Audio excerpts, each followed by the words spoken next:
Okay, folks, so today what we're talking about, CBD. And like I said in the other videos, I told you to do your due diligence and find out what it's all about, because there's a lot of confusion out there, the world of CBD. So what I want you to do right now is I want you to hit me.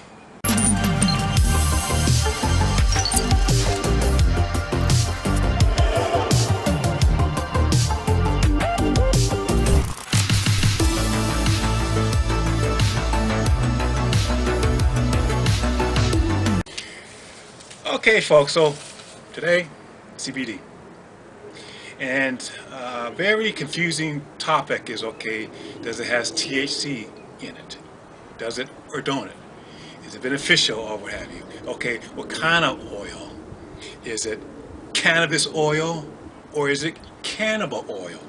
So those are very confusing terms, even though you see the same item. So do your due diligence, investigate it, research it, because there's a lot of confusion. And what I like is our trainer, Thomas DeLaire. He's very good, very knowledgeable. So you also want to watch some of his videos, because he'll describe the difference between all of those different terms, what have you. So do your due diligence, find out what it is, and then take it from there.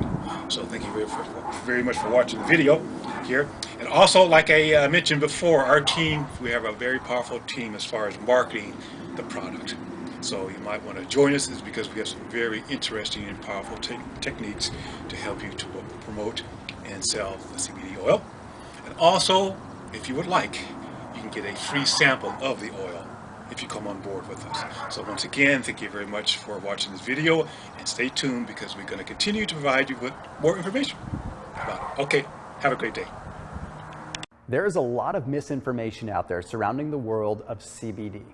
And in this video, what I want to do is I want to give you a breakdown of what is now the largest survey surrounding the world of CBD. So at first, I want to give you a solid understanding from a physiology standpoint of what CBD is and why it's making such a big impact in today's society. So first off, CBD is not psychoactive. It is not the same as THC. It's not even in the same ballpark. You see, CBD acts upon the body in an entirely different way. CBD allows your body to produce more in the way of endocannabinoids. It doesn't even directly stimulate what are called endocannabinoids. It allows your body to produce more. Endocannabinoids are common things. You even find them in chocolate.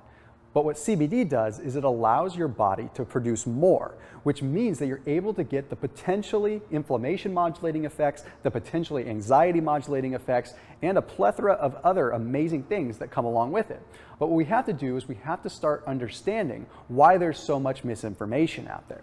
You see, a lot of this started because in 2014, the Farm Bill was passed. The Farm Bill allowed farmers to harvest hemp, and it also allowed farmers to harvest some forms of cannabis, depending on the situation, depending on the state and the territory.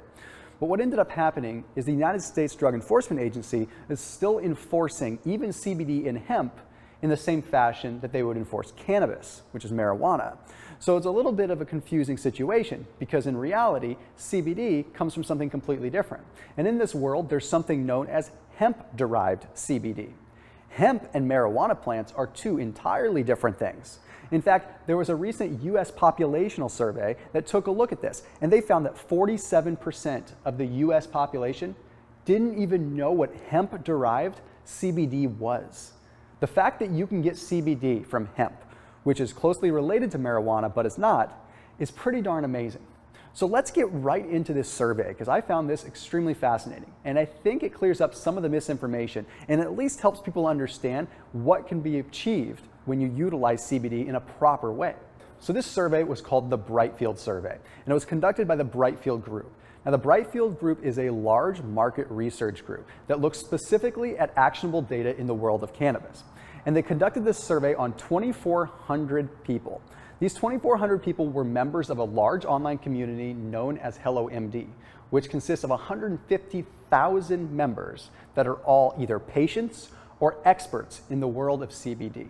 So there are some key findings with this group, and I want to outline these first before I get into some of the other specifics. Some of the largest findings from this Brightfield survey were that 42% of those that were using CBD products were able to stop their prescription medications. That effective. And 80% of the group that was surveyed found their CBD products to be either effective or very effective at treating their specific conditions. And conditions varied widely, ranging from things like anxiety and depression all the way down to joint pain. So when they looked at this survey, they broke it down into 4 different types of CBD. There was the traditional hemp-derived CBD. Then there was cannabis-derived CBD, which is CBD that's derived from a slightly different plant. Then there was what is called CBD-dominant CBD, which still had 5% of THC. And then there was THC-dominant. So out of these 4, the hemp-derived CBD and the cannabis-derived CBD ended up having between an 82 and an 83% effectiveness rating amongst those that were surveyed. So out of all those groups, the hemp-derived and the cannabis-derived had the biggest effect on treating people's ailments. But out of all of these different groups of CBD, less than 3% of those that were surveyed found them to be ineffective. But where things really start to get interesting is when people started comparing their CBD to their over-the-counter medications and their prescription medications. So of those that were surveyed, 66% of them found their CBD products to be more effective than over-the-counter medications for whatever ailment they were looking to heal from. Then 52% of those that were surveyed found their CBD products to be more effective than their prescription medications. This is some really profound stuff. And when we start to understand the science and how CBD isn't even the same as the traditional psychoactive marijuana, we can really see that this plant could have some very powerful effects on our future and even the future of medicine. So I encourage you to check out CBD for yourself. See if it's something that works for you. I can't tell you one way or the other what's right or wrong, good or bad. But what I can do is lay out the information, lay out the data, and lay out the research. And I think we're going to find over the next few years that the research starts to come through and show us that there are some natural ways to take back control of our health, get control of our ailments, and ultimately be the happiest versions of ourselves that we can possibly be. So make sure that you do your due diligence. Make sure you don't throw CBD under the bus just because there's so much misinformation out there.